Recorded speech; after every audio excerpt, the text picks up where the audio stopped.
Hello guys, मैं हूं आपका दोस्त और ट्रेनर। आप सभी का स्वागत करता हूं मेरे यूट्यूब चैनल इंडस्ट्रियल ट्रेनिंग में। आज इस वीडियो में हम टीपीएम मतलब टोटल प्रोडक्टिव मेंटेनेंस के बारे में बात करेंगे। और ये टोटल प्रोडक्शन मेंटेनेंस जो है, अगर मैं इसे आसान शब्दों में कहूं, अगर इसे आप अपने ऑर्गेनाइजेशन इंडस्ट्रीज में इम्प्लीमेंट करते हैं तो रिजेक्शन नहीं आएगा, डाउन टाइम नहीं आएगा। नहीं आएगा का मतलब क्या? मतलब रिड्यूस हो जाएगा, डाउन टाइम रिड्यूस हो जाएगा, रिजेक्शन रिड्यूस हो जाएगा, एक्सीडेंट रिड्यूस हो जाएगा, क्वालिटी इंप्रूव हो जाएगा। इससे आपका ओई मतलब वर्ल्ड वाइड इक्विपमेंट जो होता है, सॉरी ओई ओवरऑल इक्विपमेंट इफेक्टिवनेस जो है वो वर्ल्ड वाइड की तरफ जाएगा। तो चलिए वीडियो को शुरू करते हैं और टीपीएम को अच्छी तरीके से डिटेल में समझते हैं बिना टाइम वेस्ट किए।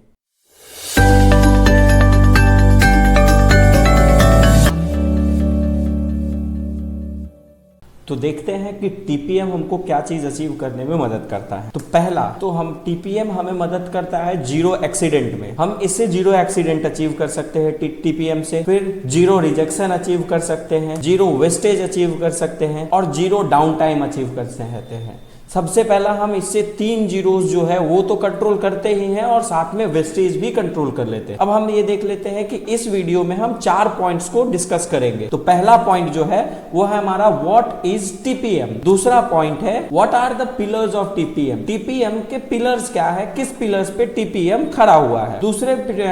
थर्ड पॉइंट है टाइप ऑफ मेंटेनेंस, कितने प्रकार के मेंटेनेंस होते हैं। Why we should implement TPM in our organization, हमें अपने ऑर्गेनाइजेशन में टीपीएम इंप्लीमेंट क्यों करना चाहिए, इससे फायदा क्या होगा। तो चलिए वीडियो शुरू करते हैं। पहला व्हाट इज टीपीएम। तो T stands for total. Total का मतलब होता है ऑर्गेनाइजेशन में जितने भी लोग काम कर रहे हैं वो सब एक साथ मिलके काम करते हैं, चाहे वो मैनेजर हो या फिर जूनियर लेवल स्टाफ हो, कोई भी हो, सब एक टीम बन के काम करता है। इसीलिए टी का दूसरा मतलब टीम भी होता है। पी मतलब होता है प्रोडक्टिव। जो भी हम प्रोडक्शन निकाल रहे हैं, जो भी हम गुड्स बना रहे हैं, वो गुड्स कस्टमर के एक्सपेक्टेशन से ज्यादा या उससे मिलता जुलता होना चाहिए। हमें तो कोशिश करना है कि कस्टमर जो एक्सपेक्ट कर रहा है उससे कहीं गुना ज्यादा हम उसको बेस्ट क्वालिटी का माल दें। एम का मतलब होता है मेंटेनेंस। हमारा प्लांट और इक्विपमेंट हमेशा वेल मेंटेन्ड रहना चाहिए। इससे क्या होगा, इससे आपका रिजेक्शन कम मतलब डाउन टाइम कम हो जाएगा,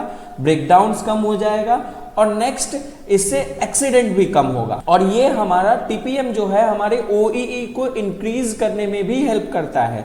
ओईई तो आपको पता ही होगा, ओवरऑल इक्विपमेंट इफेक्टिवनेस। इसका मतलब हम जितने भी इक्विपमेंट है, एक मैन पावर भी इक्विपमेंट है, तो आपके पास 3 फैक्टर्स होते हैं जैसे अवेलेबिलिटी, परफॉर्मेंस और क्वालिटी। ये तीनों के फैक्टर्स के बेस पे ओईई कैलकुलेट होता है। मैं इसके लिए ओईई के लिए एक सेपरेट वीडियो बनाऊंगा, कैसे कैलकुलेट किया जाता है, क्या किया जाता है, मैं उसमें आपको पूरा डिटेल एक्सप्लेन कर दूंगा।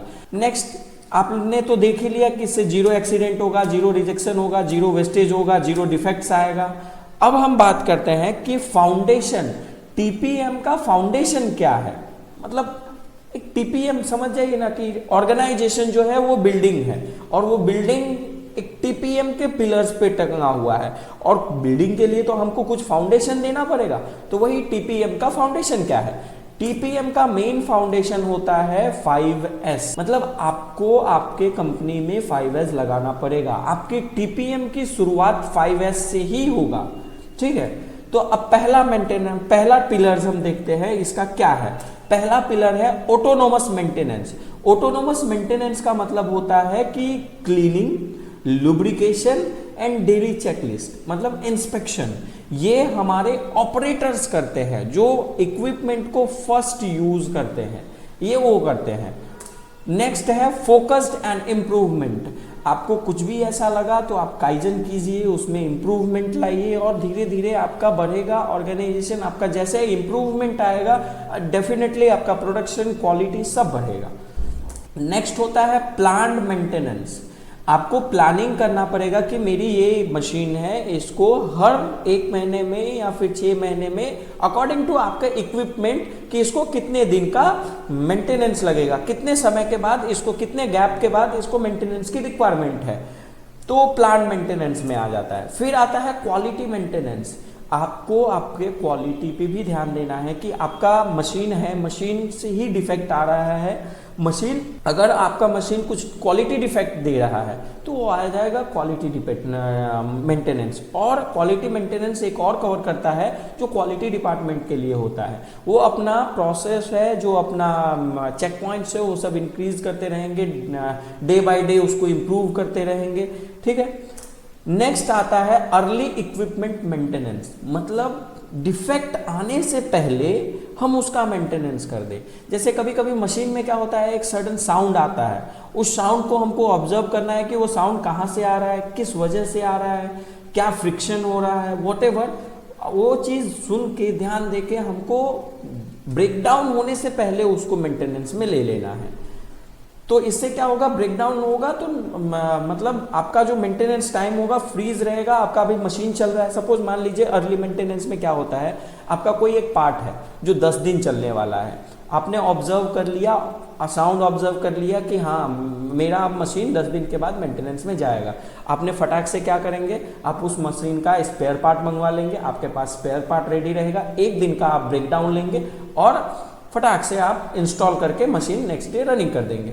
अगर यही चीज़ आपका ब्रेकडाउन के बाद करते हैं तो क्या होगा कि 10 दिन तो आपका स्पेयर पार्ट आने में लग जाएगा, कुछ ऐसे डिफिकल्ट स्पेयर पार्ट्स है जो बनाने पड़ेंगे तो वो टाइम चला जाएगा, इससे आपका ब्रेकडाउन मतलब डाउन टाइम जो है वो बढ़ जाएगा। ठीक है, तो अर्ली मेंटेनेंस बहुत इंपॉर्टेंट होता है। ऑपरेटर हो या फिर कोई भी हो कंपनी के अंदर, हम उसको ट्रेनिंग डे टू डे देना होता है। अगर हम उसको ट्रेन करेंगे, हम उसको एजुकेट करेंगे कि हमको काम कैसे करना है, तो वो क्या होगा कि हमारा इम्प्लीमेंटेशन और जो काम चल रहा है उसमें हमेशा आपको प्रोग्रेस दिखता रहेगा। आपका प्रोग्रेस ग्राफ ऐसा ऊपर की तरफ जाएगा, ना कि वो ऐसा डाउन साइड आएगा। ठीक है, and the 7th pillar is safety, health and education. This is the most important point. Generally ये सारे मोस्ट इंपॉर्टेंट पॉइंट है, लेकिन safety is also important. Such as, जैसे कि आप पकड़ लीजिए कि किसी को एक्सीडेंट हो गया, आपका कंपनी में कुछ भी एक्सीडेंट हो जाता है, तो आपको सेफ्टी को ध्यान देना है। सेफ्टी और हेल्थ दोनों बहुत मस्ट है।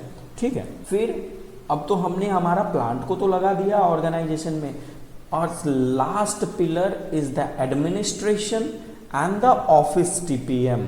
मतलब एडमिनिस्ट्रेशन में भी और ऑफिस में भी ये सारे पिलर्स को यूज करने, ये बाकी के जो 7 पिलर्स है वो यूज करने हैं, ना कि ये जो टीपीएम होता है सिर्फ प्लांट में, प्रोडक्शन में और ऑपरेशन में इस्तेमाल किया जाए, ये एडमिनिस्ट्रेशन में भी करना पड़ेगा। और इन चारों के मतलब इन आठों पिलर के बेस पे टिका हुआ है हमारा टीपीएम, जिसे हम कहते हैं टोटल प्रोडक्टिव मेंटेनेंस। मतलब टोटल प्रोडक्शन अचीव करने के लिए जो मेंटेनेंस टाइम टू टाइम किया जाता है उसको टीपीएम कहते हैं।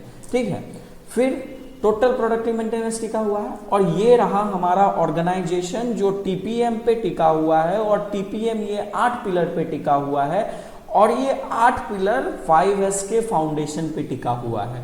मतलब आपका 5S खराब हुआ तो आपका टीपीएम पूरा खराब हो जाएगा। तो सबसे पहले तो जान जाइए कि 5S क्या होता है। 5S होता है सीरी, सीटेन, सिकेट्सु, सीसो, शित्सुके। इसको मैं बहुत अच्छी तरीके से और बहुत आसान शब्दों में एक वीडियो में आपको समझा दूंगा। ठीक है, नेक्स्ट अब हम देखेंगे, जैसे कि मैंने कहा था दूसरा पॉइंट क्या है, टाइप्स ऑफ मेंटेनेंस। कितने टाइप के मेंटेनेंस होते हैं? मेजरली 4 टाइप्स के मेंटेनेंस होता है। पहला तो होता है प्री डिटरमाइंड मेंटेनेंस, जैसे कि टीपीएम में आ गया। टीपीएम में क्या आ गया था, अर्ली मेंटेनेंस जो होता है वो होता है प्री डिटरमाइंड मेंटेनेंस, उसको ही हम अर्ली मेंटेनेंस भी कहते हैं। नेक्स्ट प्रिवेंटिव मेंटेनेंस, किसी भी चीज़ को, जैसे कि अब वो हमारा ऑटोनोमस मेंटेनेंस जो हो गया वो एक प्रिवेंटिव मेंटेनेंस है।